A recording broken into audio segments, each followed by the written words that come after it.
Luke stepped out of the warm comfort of his best friend's house into the cold winter air. The sun was quickly slipping through the horizon, and the trees of the forest cast long, twisted shadows across the yard. Luke said goodbye to his best friend and thanked his mother for having him over. As their goodbye drew to a close, the front door swung shut and a silence fell over Luke. He stared out across the lawn into the twilight forest that awaited him. It was only a 15-minute walk from his friend's house to his own, and he had made that walk countless times before. But as he watched the night descend upon the world, something sinister began to fill the shadows. Luke knew what was coming next. It didn't happen often, but he knew tonight it would be coming for him. There was an acute sense of dread in the air, and he could almost feel its gaze watching him from the ever-lengthening shadows. Luke stepped off his friend's porch and into the night. Luke crossed the 30 yards from the porch to the beginning of the forest path with little incident, but as he entered the woods, he entered another realm. No longer did he live in the world of modern conveniences where a warm, bright home was only a short walk away. In its stead was a primeval existence where danger lurked in every shadow, and his only salvation was a night's march away. Luke had been walking for a little over a minute when it began. Far in the distance, standing between two trees, it was there, standing motionless, watching him. Its twisted figure lit by the dying rays of the sun. No sooner had Luke seen it than it was gone, and with it vanished the last vestiges of daylight. The hunt was on. Luke began to move faster, but he had to hold himself back, knowing that if he broke into a run, it would soon chase him down. This was not Luke's first time seeing the thing, and after enough encounters, he had learned the rules. He was not to run or scream or would be angry. If it was angry, Luke received a deep gash on his arm or on his leg. Luke had been fortunate to never anger it further. Luke knew if he kept calm and walked home, the thing would not punish him. It would be terrifying, but he would arrive home alive.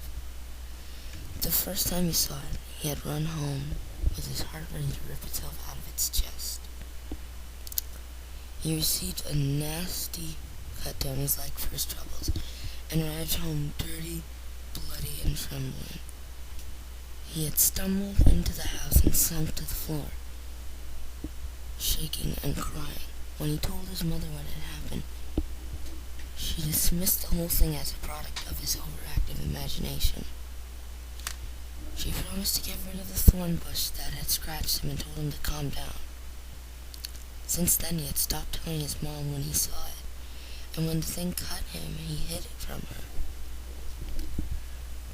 Not only did his mother blame his imagination, but so did everyone else he tried to tell. His father, his brother, even his best friend blamed his overactive imagination. His father and brother told him to stop playing pretend and act his age. Luke was alone with his twisted companion. Luke continued onward, trying to contain his fear. Every second he fought the urge to scream and run for his life. Luke knew that at any moment it could appear. He might turn a corner, and it would be in the middle of the path. He might glance to the side and see it behind the nearest tree, but no matter what, he never saw it for long. Luke was not even sure what it looked like, as it never stayed in sight long enough for him to set his appearance into his memory. But although he rarely saw it, its presence never left. Whether it was noxious smells of filth and blood, ragged panting, or drooling, Luke knew that the thing was always close by. The walk was stretching into an eternity for Luke. He felt as though he had left his friend's house hours ago, and yet it seemed there were miles and miles left to walk until he was home.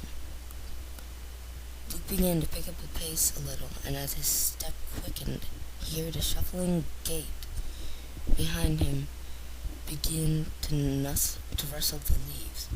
This was incredibly odd, as he had never heard its footsteps before. They were close, but not so close that Luke was considering bolting. Oddly, these heavy footfalls made Luke feel better. He knew he couldn't possibly be imagining them. He could hear leaves rustle and crunch beneath the pursuer's feet. He could hear it physically impacting the world. Surely it couldn't be his imagination. Time dragged on, and Luke could hear the footsteps growing closer and closer. His already strained heart began to beat even faster. After a while, Luke could hear the footsteps directly behind him. The thing was just waiting for Luke to turn around and look at it, but he would not succumb. He knew as soon as he stopped or looked behind him, the thing would devour him. Just as Luke was ready to give in and run for it, the footsteps stopped. Luke was so surprised he faltered, and as he slowed, he felt the thing's breath brush along his neck. As the acrid fumes swept around him, he almost fainted, but by some miracle he was able to keep his feet. Luke gathered his senses and kept on walking. Behind him, the thing let out a murderous shriek. As though it were angered, Luke had not succumbed to its taunts.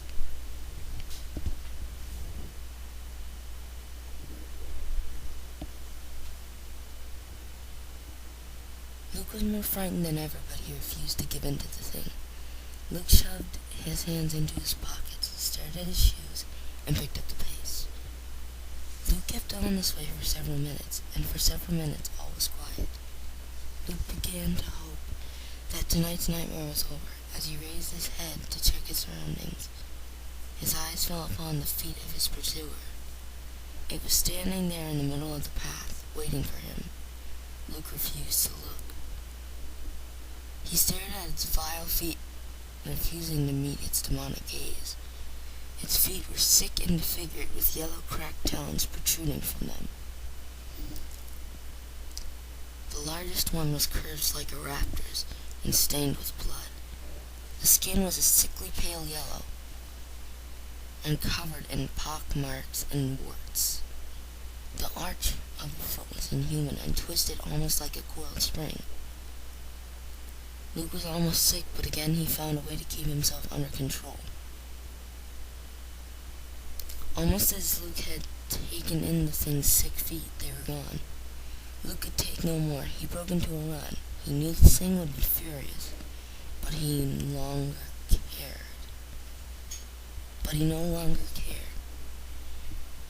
He just wanted the terror to end.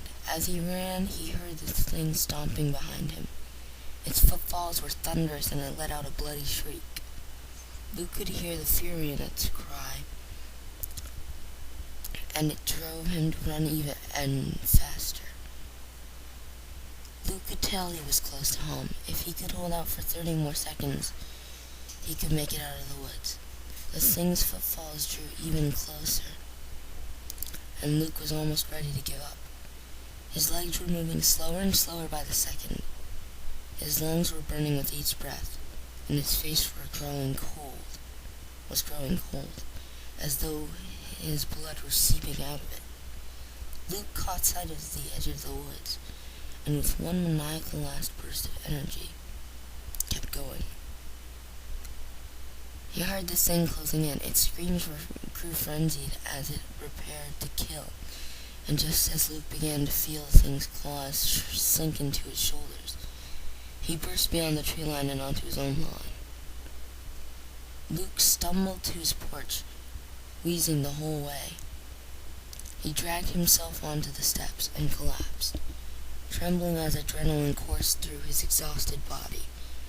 Luke lay there in silence, trying to recover from his horrid experience, when, from the woods, Luke heard a rabid snuffling. He raised his head, dreading what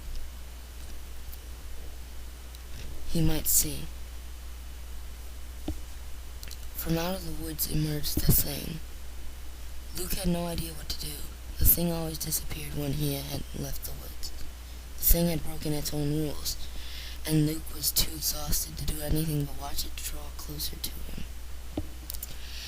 As it came closer, he began to see it in ever greater detail as it stepped into his porch light. The thing was hideous beyond belief. It was disgusting and unnatural. It had one huge red eye in the middle of his face. Its face, I should say. Below it was a crooked gash of a mouth that hung open, revealing a veritable hacksaw of black and bloody teeth.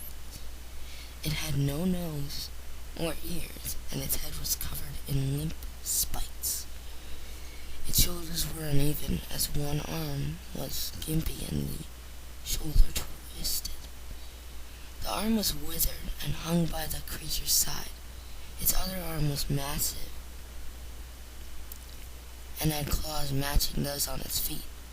The claws extended down to the ground and dragged as it marched forward. Its spine was twisted, and it seemed a miracle that the thing could even walk. Luke stared in horror as it approached. He knew he was facing his death. He was too physically and mentally exhausted to do anything but stare into the disfigured face of death. But extraordinarily, as the thing drew within 5 feet of him, it stopped. It stopped and stared at him. Luke did not know for how long they made eye contact. But after a while, the thing simply turned and ran off into the woods far faster than Luke ever thought its twisted frame could move. Luke lay there for some time until he could muster the energy to stumble into his home. When he returned, his mother's only remark was that he was late, and he should know better than to make her worry like that. Luke numbly stumbled into his room and collapsed. He did not sleep soundly that night, nor would he for many nights to come, and he thanked God he survived. He didn't know what made the thing turn back. Maybe it had some sort of twisted sense of humor that stopped it from killing a defenseless boy.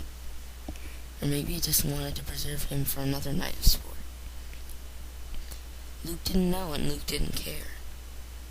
He was just thankful to be alive. That same night, another young boy returned home late. He scrabbled through the dirt with his cracked and yellowed claws into the entrance of his home. As he lumbered into the dank cavern that was his home, the boy's mother demanded to know where he had been. The boy was out of breath and sweating from his early exertions. He could barely get out the response to his mother. He told her he had seen the thing again. His mother told him to stop playing pretend and go to bed. He protested that he had gotten close to it this time, looked at it, and even touched it. He told her how hideous it was with its smooth pink skin and its squashed face with its 2 beady eyes. But it didn't seem dangerous. He didn't know why it always ignored him when he tried to be friendly, and tonight it had run away again. He felt bad because it often cut itself on all the thorns along the path where it ran. His mother told him to shut down his overactive imagination and stop telling her such ridiculous stories. He grumbled as he shuffled into his room and lay down in his bed of worms to go to sleep. He would get the thing to talk to him one day. He just had to keep on trying. The thing often walked through his yard at night. Oh well, he would just say hi to it again in a week.